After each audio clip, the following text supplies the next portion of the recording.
احباب چلے جائیں گے، دوست چلے جائیں گے، تو قبر میں تنہا رہ جائے گا۔ اور قبر کی پہلی رات بڑی وحشتناک ہے، بڑی خوفناک ہے۔ خود پیارے پاک نبی فرماتے ہیں، اے لوگوں، قبر کی آواز تم نہیں سنتے، ہم نبی سنتے ہیں، امام سنتے ہیں، اولیاء سنتے ہیں۔ ہر رات قبر آواز دیتی ہے، اے روشنیوں میں رہنے والوں، میرے پاس روشنی کوئی نہیں۔ اے نرم بستر پہ سونے والوں، میرے پاس بستر کوئی نہیں۔ یہ تکیہ لگا کے سونے والوں، میرے پاس تکیہ کوئی نہیں۔ میں سانپوں بچھوؤں سے بھری ہوئی ہوں، تمہارے گھر میں ایک سانپ آ جائے سو نہیں سکتے جب تک اسے مار نہ دو۔ سانپوں بچھوؤں سے بچنے کا بندوبست کر کے آنا۔ اس منزل پر امام فرماتے ہیں کہ قبر کی پہلی رات میں تیرا مہمان بنوں گا، جہاں کوئی کام نہیں آنے والا، نہ ماں باپ نہ اولاد۔ قبر کی پہلی رات میں اپنے زوال کا مہمان بنوں گا۔ ایک عالم دین تھے ایران میں، انتقال ہو گیا، بیٹے نے خواب میں دیکھا، کہا بابا آپ کی قبر کیسے گزری، برزخ کیسے گزری؟ سنا بڑی خوفناک ہے، بڑی وحشتناک۔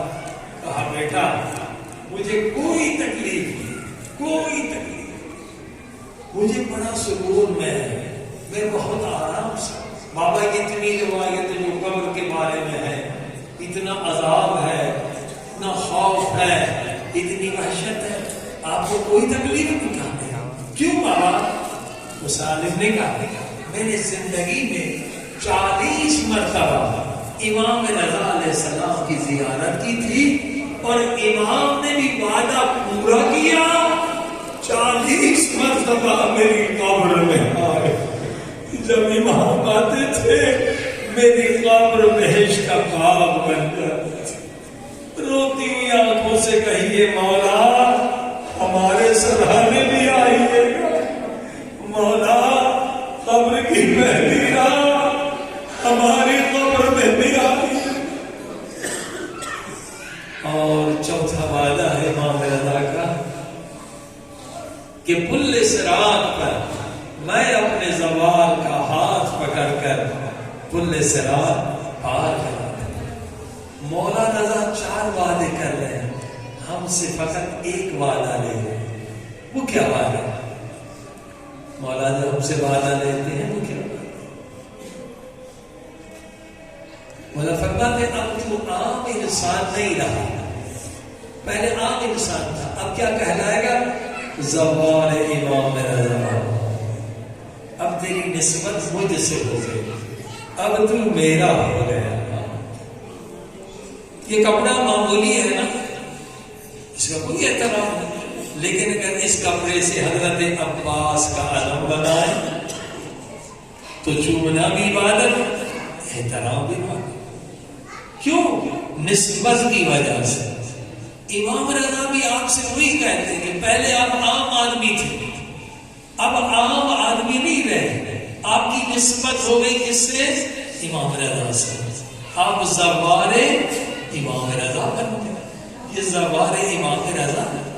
اب دیکھیے مولا کتنی بڑی بات کہتے ہیں، فرماتے اب تیری نسبت مجھ سے ہو گئی، وعدہ کر کہ کوئی کام ایسا نہ کرنا کہ لوگ مجھے تانا دیں۔ قیامت کا جملہ کہہ دیا۔ اب اگر تو جا کے گندی فلمیں دیکھے گا، اب اگر تو جا کے گناہ کرے گا، غیبتیں کرے گا، رشوت کھائے گا، لوگ مجھے تانا دیں گے۔ یہ ہے زوال امام رضا۔ کوئی ایسا کام نہ کرنا کہ لوگ مجھے تانا دیں۔ اگر ہم نے وعدہ نبھایا تو یقیناً امام رضا علیہ السلام بھی وعدہ نبھائیں گے۔ سب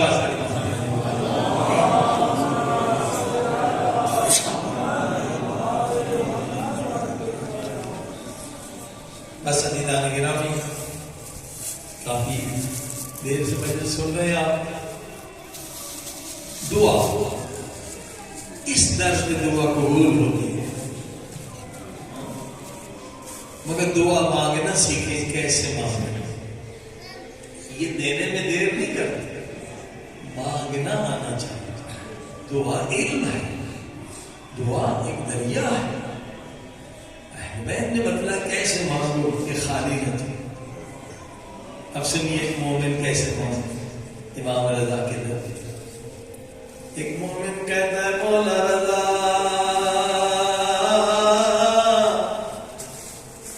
اگر میں کہوں میں آپ کا شیعہ ہوں، آپ پلٹ کر کہیں گے تجھ میں میرے شیعوں کی کوئی نشانی نہیں. میرا شیعہ وہ ہے جس کی نماز تہجد قضا نہیں ہوتی. میرا شیعہ وہ ہے جو نہ گناہ کبیرہ کرتا ہے نہ صغیرہ. مولا میں گنہگار ہوں، میں آپ کا شیعہ نہیں، میں شیعوں کا نوکر ہوں، غلام ہوں. شیعہ ہے تو سلمان فارسی، شیعہ ہے تو ابو ذر غفاری، شیعہ ہے تو حبیب ابن مدن. اب مانگے تو کیسے مانگے، یہ بھی نہیں کہہ سکتا میں شیعہ. پھر کہنے لگا مولا رضا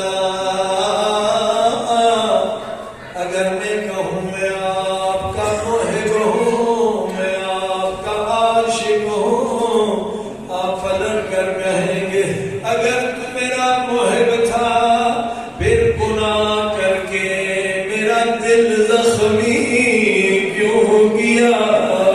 تو جہاں بھی گناہ کر رہا تھا میں دیکھ رہا تھا.